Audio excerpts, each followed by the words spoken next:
কোৰআন পাকৰ ভুল ব্যাখ্যাৰে, হাদিসে পাক সাল্লাল্লাহু আলাইহি ওয়াসাল্লামৰ ভুল ব্যাখ্যাৰে বিভিন্ন জাতি জনগোষ্ঠীৰ লোকসকলক মুছলমানৰ প্ৰতি হেয় প্ৰতিপন্ন কৰিবলৈ শিকাই থকা হৈছে।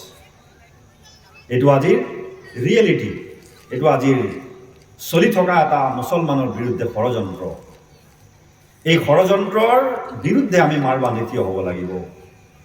আমি আমাৰ আখলাক, আমি আমাৰ চৰিত্ৰ, আমি আমাৰ নবী হযৰত মুহাম্মদ মুস্তাফা সাল্লাল্লাহু আলাইহি ওয়াসাল্লামে আমাক দেখুৱাই থৈ যোৱা মানৱীয় চৰিত্ৰসমূহ আমি ৰূপায়ণ কৰি আমি আমাৰ জীৱনলৈ আমি সেইখিনি ৰূপান্তৰ কৰি মানুহক দেখুৱাব লাগিব যে এয়া ইছলামে দিয়া আমাক দায়িত্ব আৰু কৰ্তব্য। ইছলামে কয় যে তোমালোকে কাৰো প্ৰতি হিংসা নকৰিবা, মনত তোমালোকে হিংসা বিদ্বেষ পোষণ নকৰিবা, তোমালোকে কাৰো প্ৰতি শত্ৰুতা পোষণ কৰি নথবা, কাৰোবাক তোমালোকে শত্ৰু বনাই নাৰাখিবা, শত্ৰু জ্ঞান কৰি নাৰাখিবা, তোমালোকে কাৰো প্ৰতি পিঠি দি নাৰাখিবা, তোমালোকে কোনোবা মানুহৰ অভাৱ হ'লে, অনাটন হ'লে, বিপদ হ'লে, বেমাৰ হ'লে, অসুখ হ'লে তোমালোকে তেওঁৰ প্ৰতি উদাসীন হৈ নাথাকিবা, তোমালোকে তেওঁলোকৰ ওচৰত গৈ খবৰ ল'বা, তেওঁলোকৰ হাল পুৰচি কৰিবা, তোমালোকে তেওঁলোকৰ অন্তত একো কৰিব নোৱাৰিলে উৎসাহ দিবা, দোৱা কৰিবা। এইখিনি ইছলামৰ দায়িত্ব, আমাৰ নবী হযৰত মুহাম্মদ মুস্তাফা সাল্লাল্লাহু আলাইহি ওয়াসাল্লামে আমাক দি থৈ যোৱা দায়িত্ব। কিন্তু এই দায়িত্বখিনি আমি কিমানে ইছলামৰ দায়িত্ব, সুন্নত বুলি, নবী সাল্লাল্লাহু আলাইহি ওয়াসাল্লামৰ কৰ্ম বুলি, তেওঁ কৈ থৈ যোৱা কথা বুলি আমি কিমানজনে পালন কৰিছোঁ। হাদিসত কোৱা হৈছে ইন্নামাল আমালু বিন্নিয়াত। এই বাবা হাল্লা নকৰিবা, জিন মাতি দিন নহ'লে মানে।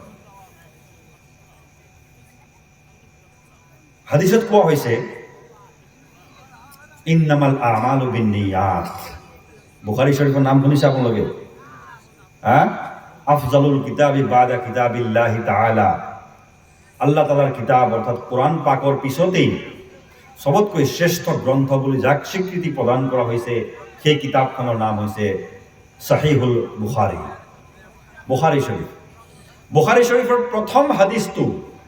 প্ৰথম হাদিসটোৱে হৈছে ইন্নামাল আমালু বিন্নিয়াত ওয়া ইন্নামা লিমরিইন মা নাওয়া ফাইন কানাত হিজরতুহু ইলাল্লাহি ওয়া রাসূলিহি ফাকানাত হিজরতুহু ইলাল্লাহি ওয়া রাসূলিহি। তো প্ৰত্যেকটো সওয়াব, কামৰ সওয়াবৰ, প্ৰত্যেকটো আমলৰ সওয়াবৰ ভিত্তি হৈছে নিয়তৰ ওপৰত। আমি বহুত মানুহে আমি এজনে আনজনৰ বেমাৰ হ'লে খবৰ ল'বলৈ যাওঁ, নিশ্চয় যাওঁ নে নাই? যাওঁৱেই। মোৰ ককাই, মোৰ ভাই, মোৰ ভতিজা, মোৰ ভাগিন, মোৰ পেহী, মোৰ মাহী, মোৰ দাদা, মোৰ চাচা, মোৰ খুৰা, কাৰোবাৰ ঘৰত কিবা হ'লে আমিতো খবৰ ল'বলৈ যাওঁৱেই। কি বুলি যাওঁ? যাব লাগে বুলিয়ে যাওঁ। যদি আপুনি সেই সময়ত যোৱাৰ সময়ত যদি নিয়ত এইটো কৰে যে এইটো আল্লাহৰ নবীৰ সুন্নত, আল্লাহৰ নবী হযৰত মুহাম্মদ মুস্তাফা সাল্লাল্লাহু আলাইহি ওয়াসাল্লামে এই আদৰ্শ আমাক দেখুৱাইছে আৰু এই কাম কৰিবলৈ কৈ থৈ গৈছে, এই নিয়ত কৰি যদি আমি যাওঁ, তেতিয়াহ'লে ঘৰৰ পৰা খোজকাঢ়ি যোৱাৰ পৰা লৈ অহালৈকে যিমানখিনি খোজ আপুনি কাঢ়িছে সকলো খোজত আপুনি আপোনাৰ এক একটা নেকি লিখা হ'ব। সুবহানাল্লাহ। ইন্নামাল আমালু বিন্নিয়াত। এই হাদিসটোৰ পাৱাৰ চাওক কিমান আছে। মুহাদ্দিসিনসকলে লিখিছে যে এই হাদিসটোৰ ভিতৰত আধাখিনি ইছলাম জড়িত হৈ আছে, আধাখিনি ইছলাম ভিত্তি কৰা আছে এইটো হাদিসৰ। আমি যদি নিয়ত শুদ্ধ কৰোঁ, নিয়ত যদি মানে নিষ্কলুষ নিয়ত যদি আমি নকৰোঁ, আমি যিমান ডাঙৰ নেকি নকৰোঁ কিয়, আমি যিমান ডাঙৰ প্ৰগ্ৰাম নকৰোঁ কিয়, আমি যিমান ডাঙৰ ৱৰ্শ্বিপ নকৰোঁ কিয়, যিমান ডাঙৰ ইবাদত নকৰোঁ কিয়, আমাৰ সেই ইবাদত কাবিলে কবুল নহয়। চাওক, আমি এই যে ৰোজা আহি আছে, ৰোজাৰ মাহত যদি আমি ৰোজা ৰাখোঁ, যে চবেই ৰোজা ৰাখি আছে কাৰণে ময়ো ৰাখিছোঁ। ৰোজা নাৰাখিলে মানুহে দিনত মোক গালি পাৰিব, বেয়া ক'ব, বেয়া পাব বুলি যদি মই ৰোজা ৰাখিছোঁ, ৰোজা হ'ব? ৰোজা হ'ব? নহ'ব ৰোজা। আমি ৰোজা ৰাখিব লাগিব একমাত্ৰ আল্লাহ তাবাৰক ওয়া তাআলাৰ হুকুম আৰু আল্লাহক সন্তুষ্টি কৰাৰ কাৰণে আমি ৰোজা ৰাখিব লাগিব। ঠিক তেনেকৈ কুৰবানী কৰিবলৈ আহি আছে, কুৰবানী দিন। কুৰবানী কৰোঁতে যদি আমি ভাবোঁ যে মই বজাৰৰ পৰা এই গাঁৱৰ এই অঞ্চলৰ চবতকৈ ডাঙৰ জন্তুটো মই কিনি আনিম চবতকৈ বেছি টকা দি, আৰু মোক মানুহে চাব যে চবতকৈ ডাঙৰ জন্তুটো অমুকে কুৰবানী দিছে, মোৰ কুৰবানী হ'ব?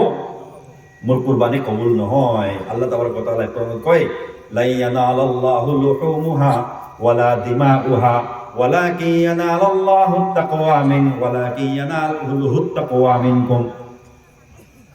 যে তোমালোকৰ এই যে কুৰবানী কৰাৰ তেজ, কুৰবানীৰ মাংস, এইবিলাক আল্লাহৰ ওচৰলৈ গৈ নাপায়। এইবিলাকতো গৰীবে লৈ যায়, গৰীবে খাই পেলায়, গৰীবৰ হাতত তোমালোকে বিতৰণ কৰি দিয়া। আল্লাহ তাআলাৰ ওচৰত কি গৈ পায়? আত-তাকওয়া মিনকুম। তোমালোকৰ যি তাকওয়া, তোমালোকৰ যি নিয়ত, তোমালোকৰ যি খুদা ভীতি, আল্লাহৰ ভীতি, যিটো আমি আল্লাহৰ কাৰণে কুৰবানী কৰিছোঁ, এই নেক নিয়তটো আল্লাহে চায়।